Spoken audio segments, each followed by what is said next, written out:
I hope everybody's having a fantastic Saturday. It's SilverBull30 here, and I am here with you to go over some of my coins, but I want to give a big shout out to Mr. Mad Stacker for putting me on the Premier Train. It is an honor, sir, and I thank you very much. So that being said, what we are going to do for my first Premier Train is we are going to look at some of my coins from my collection. No specific order.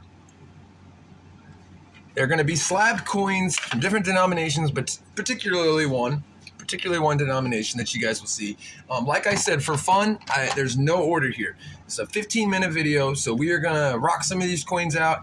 I'll get through as many as I can with giving each coin some respect. And make sure that you guys, if you didn't already, go back, hit the thumbs up, check out the videos, watch them in full, do it later, do what you got to do. I'm the third person in the train. Let's give everybody a like and a comment, and thank Big Mad Stacker for this. All right, you guys, we've got a box of PCGS and NGC coins here. We also have a stack over here, and that's just for today. I don't have a ton more that I would want to show off, but like I said, it's my first day on the train, and I thought what a great opportunity to just pull out some beautiful coins and show them to you all. So how I'm going to do it basically is I'm going to just grab a random coin like this and show it to you here. This is an 1884 MS62 with the star designation. Now, NGC also. Now, the star designation generally represents a very nice struck coin, particularly tonnage, approved coin, something that really sets off the eye appeal of the coin. This one here, I believe, did get the star designation because of the toning that you're seeing right through here. Now, we're going to throw this on the scope. And I do apologize for my scope, those 4 lights. It is not the best scope. It gets the job done, but I really have a problem trying to get the whole coin in. But the main thing is you guys get to see the quality of the coins that I'm showing, because I know a lot of you are stackers out here. Oh, check out the die crack. That's another thing I want to talk about with Morgan Silver dollars. As you can see from, here going all the way through here, and it looks like it continues to go all the way to there, to right through the wing, and probably even starts up again. But we're going to talk a little bit more about VAMs and varieties here very shortly. But this is coin number 1, and like I said, it's an 1884 O. Now, this next coin here, off the top of the stack, is a beautiful toned coin. It is a variety, like I was just saying. It's an 1884 VAM 10 Hot 50. Now, the grade is an MS62, and this is from an annex soapbox holder. And the reason they were called soapbox holders is they're generally smaller. If you hold them up to like an NGC slab, they are just a little bit more compact. I really love these holders. I wish they would bring them back, and I think there's quite a bit of people that really do enjoy these. Okay, about the VAMs though, like I was saying, just about every Morgan dollar out there is a VAM of some variety, but there are more sought after VAMs than others. The Hot 50 list, they also have like the Hot 100, etc. There's a slew of them out there, and I will post a link in this video's description to some of the VAMs, like VAM World. So if you guys do have some Morgan Silver dollars and you would like to check to see if you have a VAM, all you have to do is go below and click. All right, the next coin is an 1881S PCGS MS61. And everybody, I know I need some slab protectors. They're supposed to be on the way. Big shout out to the member of the community that's shipping me some. Now, this coin did come with the crack. And I actually saved a few bucks because of that. Now, the camera isn't picking it up too well, but check it out. I know the scope does. Look at that.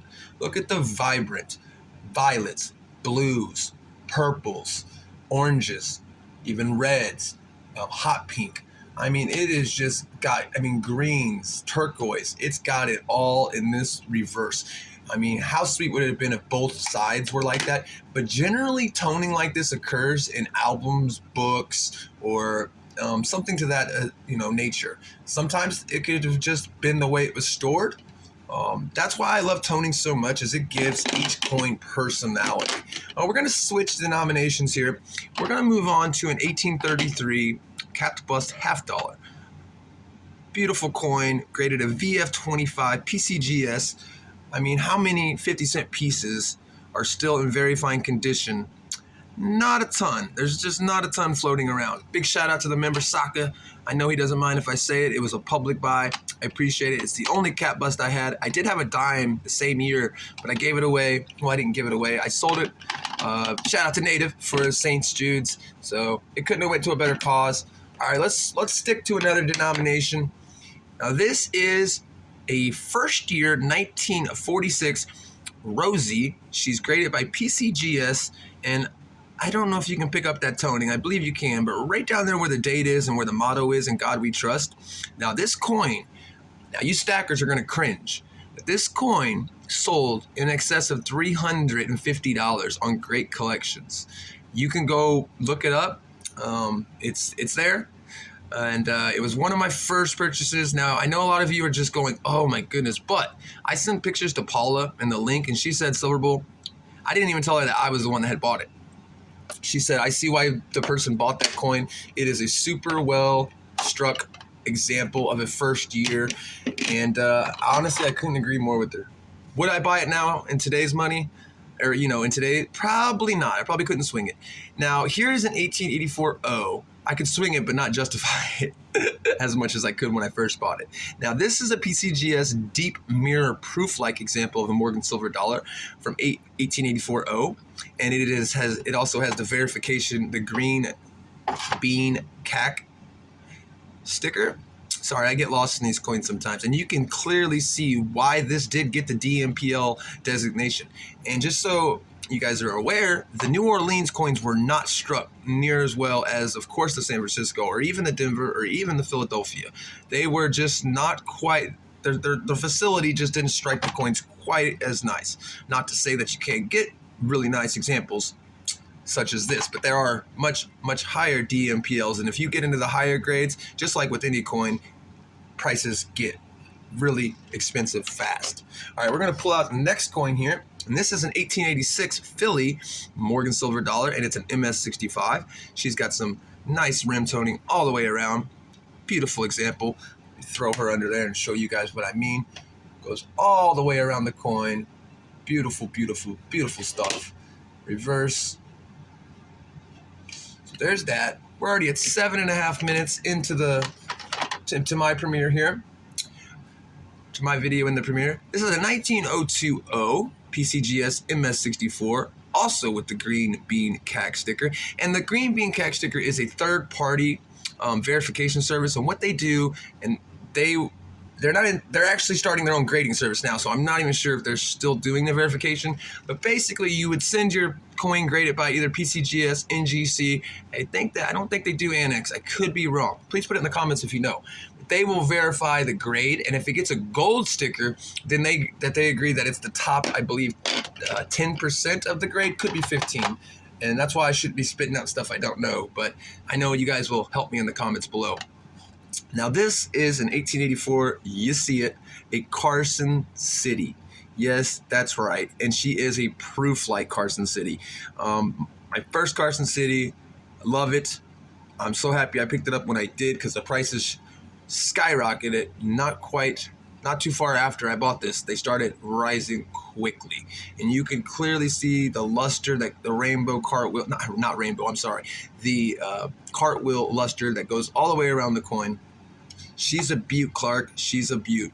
We're gonna throw her under the scope. Now you do see that chatter, and that's what held her back to a 63, but you know, it's borderline 62 even in my opinion, but either way, it is a beautiful coin.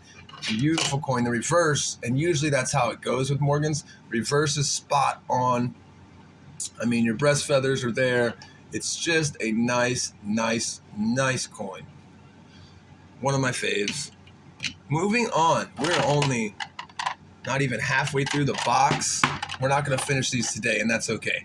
We got another proof-like coin here. This is an 1888 O PCGS MS63 proof-like. Just another stunning cartwheel. Just a beautiful coin all the way around. Check it out. We're just going to throw this one quickly under. We can get to a few more coins. Let's switch it back up. Let's go with a Benji. It's my only, well, not my only slab Benji, but my nicest slab Benji. It's a 1955 PCGS MS65 full bell lines. And look at that. I know the camera's not quite picking up the toning. It's on both sides. That's why we're about to throw it underneath the scope. And the full bell line does, oh, my scratches. Oh, I hate the scratches. I believe this one did come with a lot of scuffs already on it, but just, you guys know, the coin is what matters. The case can be replaced. Not for free, but it can be reholdered. And the full bell, what I was saying, excuse me, is the full bell lines basically is pretty self-explanatory, but on the bell here, it has lines. And if you're Benji, all proof Benjis ideally would have the full bell lines, but brings a nice little premium if you can get that designation. Most Benji collectors, that's what they're after if they're collecting Benjis. Let's see here. Let's go to the next coin. Oh, yeah, we just better keep it in order. All right, this is a 1904 MS64. No reason to necessarily throw that one under the scope too well. We will, but it's a nice toning. Yeah, I guess there's more toning on there than I thought. There's plenty of reason to throw that underneath the scope. There we go. Let me show the back really quick. I'm closing in. I'm already at 11 minutes. You guys, like I said, this is my first train, so, you know, time did get away from me just a bit, but check this puppy out. This is an 1885 MS63 star designation, and this is what I was talking about when they put the reverse on the front side of the graded slab, just because it's so beautiful. And that is why it got the star designation. The back has got some, you know, a little bit of different kind of toning, but man, tell me that is not just the most beautiful Morgan. You've got just a little bit of blue, you've got a tiny bit of violet, you got your yellows, your oranges. It just gives this coin so much personality. You throw it under the scope, even though you don't even need the scope to pick up that color, it is just magnificent. A magnificently toned Morgan silver dollar. The next coin is also going to be a star designation, and it's also going to be a reverse up. Check that baby out. We're getting into some of the meaty stuff now, some of that good. It's the 1885 MS64, pretty similar to the last coin, just got some different colors in there, a little bit deeper. We'll put them side by side, and you guys can see kind of what I'm talking about. We're talking same year here. We're talking same. The only difference is it's just one has a slightly better grade. One's a 64, one's a 63. Tell me below, which one is your favorite? We're going to go to the 64 plus, just because I do want to show there is plus grades. You don't see them quite often. Usually they stick with the number like 63, 64, 65. But if they're teetering between two grades, you can get the plus designation. This was just a little bit better than a 64, but not quite hit the 65. So it gets that plus designation. She's an 1896 Philly. Throw that under the scope just so you guys can see the quality of an MS64 coin. I wish I could show you the whole coin underneath the scope. My scope doesn't lift up high enough, and it just doesn't. Just a flaw in the design. We're going to do one more coin, and then I'm going to do a comment GAW, because this is my first train, and I just appreciate everybody being here. We're closing down on that 15-minute mark. This is a 1882 MS62 PL. Beautiful, beautiful, beautiful coin. Throw that under there really quick. Look at that. What do you all think? Tell me in your comments below which is your favorite coin. That's all you have to do. And I will be giving one of you a half grain of gold. Comment below. It doesn't have to have any specific text. Just say welcome to just say whatever. And tomorrow, actually let's do Sunday. I don't want to do anything during the auction, St. Jude's auction. Sunday, I will do a random comment generator, and we will see who won this beautiful half grain gold. So I'm closing in on my last minute, and as you all can see, I dug around a little bit. We've got plenty of more coins to show. I've got some sneak peeks for next week. Woo! Woo! And some other stuff. I've got, I don't want to spoil or alert you guys too much, but if I'm welcome back to the train next week, I will see you then. Have a super shiny, silvery rest of your day. SILVERBUL30, out of here. Make sure you get to the St. Jude's auction, 1 p.m. Central. It is going to be legendary. Even if you can't buy anything, hang out. It's just going to be an epic auction that I don't think you're ever going to forget. Thank you, Ida, Amanda, Tizos, just everybody that is Ghost Nancy T, everybody that's